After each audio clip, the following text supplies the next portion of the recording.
Depuis quand travaillez-vous pour le service des espaces verts de Montbéliard? Alors, pour le service des espaces verts, ça va faire 30 ans bientôt. Je suis au service. Donc, j'ai commencé à la base, jardinier, et maintenant je suis directeur du service espaces verts. Ah, d'accord. Vous avez monté des chevaux. Depuis tous, depuis 30 ans. Et depuis quand occupez-vous la place d'entraîneur de football du FC Bar? Alors, ça, c'est depuis 2002. Depuis 2002, D'accord. donc une douzaine d'années. Et puis maintenant, je suis plus entraîneur, je suis vice-président parce que j'ai plus le temps de m'occuper des équipes, mais voilà, depuis 2002. Concernant votre collaboration dans l'aménagement des espaces verts, qui fut à l'origine de l'initiative de cette collaboration? Qui eut l'idée? Alors ça a débuté depuis 99, on va dire, vraiment dans la réalisation concrète de décors. Et qui conceptualise l'aménagement? Tout dépend, on le réalise, par exemple, je me rappelle en 2000, il y a eu un gros décor de réaliser sur le rond-point de Gisbourg, entrée de ville de Montbéliard. Donc là, c'était les Allemands qui avaient conçu le décor avec des photos des châteaux. Il y a 3 châteaux à Gisbourg, donc ils avaient représenté les 3 châteaux avec les parcs qui allaient avec. Et donc là, c'était réalisé par le service espace vert de Gisbourg. Et des fois, selon les tendances ou selon ce qu'on a comme idée, c'est nous qui réalisons un décor à Louisbourg. Et le concept d'aménagement doit-il être soumis à la ville? Oui, ben le maire, forcément, on en parle aux élus. Et donc la décision est prise par le maire qui valide ou non, si pour X raison, le décor. Et une fois qu'il y a la validation de la municipalité, on réalise le décor prévu. Et est-il arrivé que des propositions d'aménagement soient-elles refusées? Ça a été, disons, aménagé différemment, oui, parce que l'aménagement prévu était soit coûteux, soit une mise en œuvre un peu trop importante.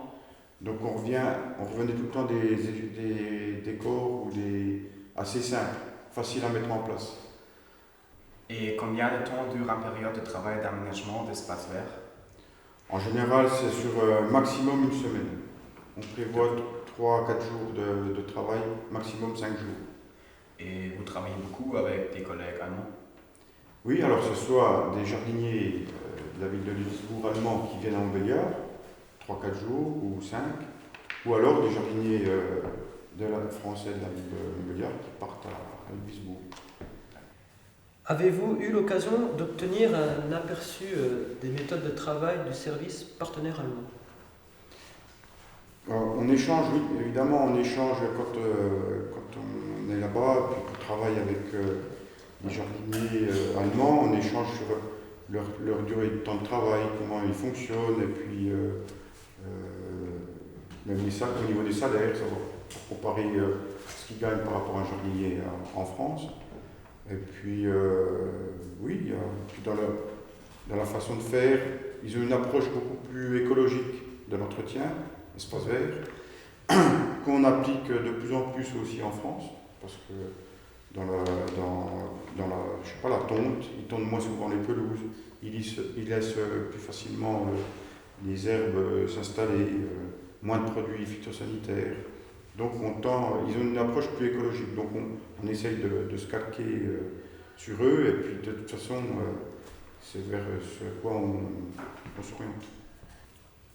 Et concernant votre agence sportif, depuis combien de temps le partenariat entre le FC Barth et le club de foot de l'Uiso existe-t-il? Depuis 2009, vraiment, on a des échanges. On avait répondu à une invitation, c'est-à-dire pourquoi le FC Barth, parce que c'est un club du pays de Montbéliard, mais au début ça devait être un club de Montbéliard, de foot. Mais les 2 clubs, voire les 3 clubs de Montbéliard ont décliné l'invitation. Et il fallait absolument une équipe pour participer à une semaine de partenariat, parce que la ville de Gisbourg avait invité un club de foot gallois, du Pays de Galles, un de Jeff Patoria, ukrainien, et Montbéliard, donc on représentait la ville de Montbéliard. Le FC Bar représentait Montbéliard. Et depuis, on a des échanges, on organise des tournois, un tournoi chaque année à Montbéliard où une équipe de Ludwigsburg vient, et également le FC Bar une fois par an à Ludwigsburg. Et en 2010, André Boyard a redonné de l'impulsion au second tournoi de football international de FC Bar. Avez-vous déjà discuté avec l'organisateur du premier match entre les équipes de Ludwigsburg et de Montbéliard après la guerre? Oui, donc je connaissais bien André Boyard, puisque je le connaissais même d'avant, ce 2010. Et c'est vrai que lui, il était à l'initiative du premier match parce qu'il était entraîneur du FC Sochaux Montbéliard, de la section jeunes, et il avait organisé en 1951, je crois, en décembre, un match contre FC Sochaux Montbéliard contre les jeunes de Ludwigsburg. Et ça, il faut bien se repositionner dans le temps. C'était seulement 6 ans après l'armistice de la guerre. Et c'était pas évident pour lui d'aller là-bas et d'organiser ce match. Mais ça a lancé les prémices du jumelage et de l'amitié franco-allemande. Oui, est-ce que d'une certaine manière, il vous a motivé de rencontrer les joueurs de Ludwigsburg? Oui, parce que c'était déjà un passionné de football. Et puis, il était attaché aussi à l'Allemagne. Il parlait déjà très bien la langue allemand, puisque c'était un Suisse allemand, lui. Et il aimait surtout les jeunes, et il souhaitait que les jeunes se rencontrent d'une manière amicale. Et par le biais du football, c'était porteur. Est-ce que de vieux ressentiments ont-ils surgi pendant ou après le jeu entre les équipes françaises et allemandes? Par exemple, l'idée d'une revanche pour 82? Oh, je pense pas, d'ailleurs je pense pas. 82, oui, c'était ce fameux match en Espagne, lors de la Coupe du Monde, où il y a eu notamment une agression de Schumacher sur Battiston, c'est pour la petite histoire. Mais non, c'est oublié. D'ailleurs, les jeunes, à part des images qu'ils peuvent voir à la télé, mais bon. Le manque de connaissance de l'allemand et du français de la part des joueurs a-t-il représenté un obstacle pendant les rencontres entre le FC Bar et le club de Ludwigsburg? C'est pas un obstacle puisqu'on arrive quand même à échanger, mais c'est quand même c'est gênant de ne pas parler la langue, c'est vrai, allemande. Alors, les remarques que j'ai pu faire ces dernières années, c'est que les élèves allemands parlent souvent un peu français. Mais par contre, les élèves français ou les joueurs français, les jeunes, parlent rarement allemand. Alors bien souvent, il y a des échanges qui s'opèrent en anglais. Finalement, ce n'est pas un obstacle puisque le jumelage se fait quand même, les relations se font quand même. Donc, ça pourrait être un obstacle, mais ça ne l'est pas. C'est juste des fois gênant. Mais on arrive à se comprendre. Et maintenant, concernant la cuvée du jumelage de Montbéliard. En 2008, 407 ont été plantés à Montbéliard pour obtenir une cuvée de rose Montbéliard de Ludwigsburg. Avez-vous pu obtenir quelques déclins de raisins depuis? Alors oui, en effet, en 2008, on a planté 400 pieds de vigne. Il y avait 100 pieds de Riesling, 100 pieds de Sylvaner, et 100 de Trollinger et 100 de Lamberger.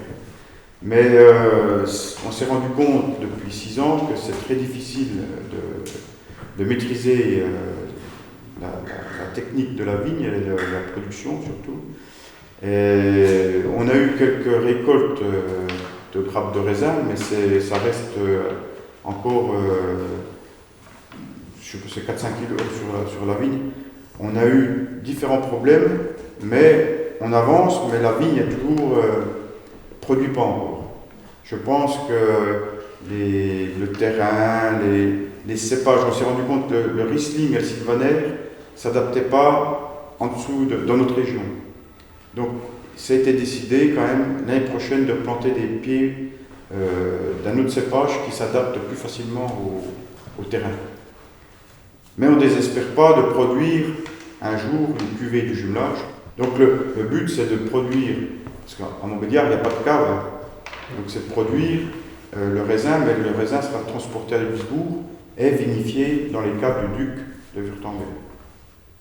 À vos yeux, est-ce que Ludwigsburg a changé positivement ou négativement au cours des années? Non, je pense, justement, je pense plus positivement par rapport aux espaces verts, par rapport au fleurissement, les décorations ou autres. Ils ont évolué sur ce que nous, parce qu'on avait quand même un savoir-faire au niveau fleurissement, on veut dire, qui était moins présent à Ludwigsburg, donc ils tendent plutôt à ce niveau-là. Puis nous, on a pris plutôt tout ce qu'était leur gestion écologique des espaces verts, donc on essaye d'appliquer à Montbéliard.